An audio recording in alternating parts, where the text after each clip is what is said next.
remarks when it comes to Gavin Newsom. They're not, spectacular. Essentially, he's done some good things. He's done some bad things. Nothing spectacular. I think he's going to lose the recall. I still think he's going to lose the recall. It hasn't been enough. It hasn't been, he's got legalized weed. He wants to end the war on drugs. He's getting even closer to universal health care. He ended fracking, ended the death penalty. Some notable accomplishments there. Some notable accomplishments. He's been in there for 3 years, so it doesn't feel like it's enough, and there's a lot of problems that's going on. So I'm also pretty pissed off about the corporate donors. There's some corporate donation connected to a group that his wife is associated with, the Pacific Gas and Electric, AT&T, Comcast, and Kaiser Permanente. So you have a healthcare company that's putting money into his wife's, nonprofit company or whatever. So healthcare company, Kaiser Permanente, Comcast, AT&T, Comcast, also the ones that backed Biden, and then PG&E. So you have, Dan Kapilovitz, who wants to nationalize electricity. Meanwhile, you have, Gavin Newsom, who's Mr. PG&E, Mr. Corporate, make sure, they make fucking money. You got to produce the electric, make sure they keep their shit going, right? Make sure they don't back out and take their fucking property or what have you. So I'm pretty pissed about that. It makes me wonder, is Gavin Newsom a corporatist? Is he a corporatist? Because corporation, government, that's fascism. Or is his wife? His wife is a corporatist. And if he's a neoliberal corporatist, well, that's terrible. Hannity said he was far left, but that doesn't seem very far left to me. A neoliberal corporatist is right wing. To me, he seems left of center. He seems barely left to me. Also mentioned this, I don't give a shit how he responded to COVID-19. It needed to be dealt with. If you're annoyed by it, I can understand you're annoyed that you had to fucking do shit for COVID-19. But that was a sniffle, and a fucking sniffle almost beat the shit out of America. Jesus Christ. So when it came to COVID-19, some states didn't do enough, other states did too much, others right in the middle, just right. Right? I don't give a shit. There was a fucking problem. Some states addressed it, other states did not. Ultimately, California, how's your healthcare system? Is it universal? Can everybody get, taken care of? You're going to prevent the next outbreak? Is COVID going to take, you got the Delta variant, you got all those unvaccinated assholes. You probably do need a vaccine passport for Pigpen. Fucking Pigpen's fucking coughing and getting his COVID-19 all over the fucking place. And like I said, what if it's not just a sniffle? What if it's not just COVID-19? What if it's like airborne AIDS or some shit? Republicans, Ronald Reagan, he's the one that let AIDS fucking, spread like wildfire.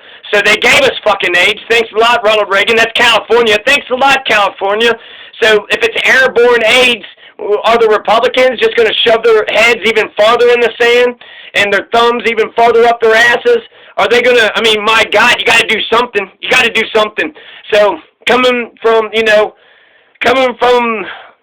South where there's a culture of ignorance, it's a breath of fresh air to see that California went above and beyond with the CDC regulations. You want a bunch of fucking Mississippi, Alabama motherfuckers spreading their COVID-19 all over the fucking place? Get vaccine passports. The responsible adults get to do responsible adult things. The motherfuckers that can't even get their own shots as adults, are they getting, Jesus Christ, that's, you need a doctor as an adult. You need a doctor. You need a lawyer. You need, a couple professionals in your life, right? So if you don't have a doctor or a lawyer, then you need to get one. You need to grow the fuck up and get yourself a doctor, get yourself a lawyer. So that's the question. How's your healthcare system, California? Can you prevent it? If it's airborne AIDS, are you ready to get into action? California, did do more than other states, but look at the other states, right? In fact, I think California's actually doing testing, but you heard Donald Trump don't do the testing, so you can't trust any of the fucking numbers from these red Republican states. You can't trust their numbers. But you know that there's COVID going around and that it's, a tough fight. So California's kind of been doing a lot of stuff, and it's still here, right? You still got the Delta COVID variant. So some people did more than others, some didn't do enough. I don't give a shit. Fuck you. I don't give a shit. Fuck you. COVID happened. You're annoyed by it. That's no reason to throw a person out. It hurt your economy.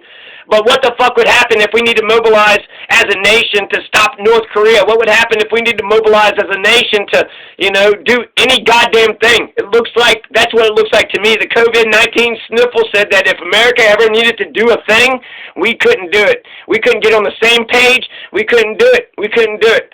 Unless it was clear as fucking day. Both China and goddamn Russia's coming after us. If it's not clear as fucking day, if you have fucking Guatemala, they might be able to march in here and just take over because they'd be like, well, we should repel them. Maybe not repel them. Maybe we should. Maybe we should. We let COVID-19, a fucking sniffle, kick the shit out of us. So some facts about California. The largest surfboard measured 12.83 meters in length, 3.37 meters. Meters? What the hell's a meter? In width and 0.41 meters in thickness, and it was ridden by 66 people on Huntington Beach, California, June 20th, 2015. The largest surfboard ever. So California's Death Valley is North America's hottest desert and driest place. Badwater, an unincorporated community in Inyo County. Death Valley is the lowest point in the Western Hemisphere. Mount Whitney in California is the highest point in the United States outside of Alaska. So there you go. There you go. California, America, the world, whoever the fuck is listening. The highest point in the continental United States, Mount Whitney. Mount Whitney in California. The lowest point in the entire Western Hemisphere, Badwater. Badwater in Death Valley. Badwater is negative 277 feet, I think. I feel like negative 200-something feet is its elevation. Its elevation, oh, we're negative 200-something feet. So there you go. The lowest point in the entire Western Hemisphere. This side of the earth is in Death Valley. Good old Death Valley. It's called Death Valley because it's killing it. So there you go. Concluding remarks about Gavin Newsom. He's doing okay. Not good enough.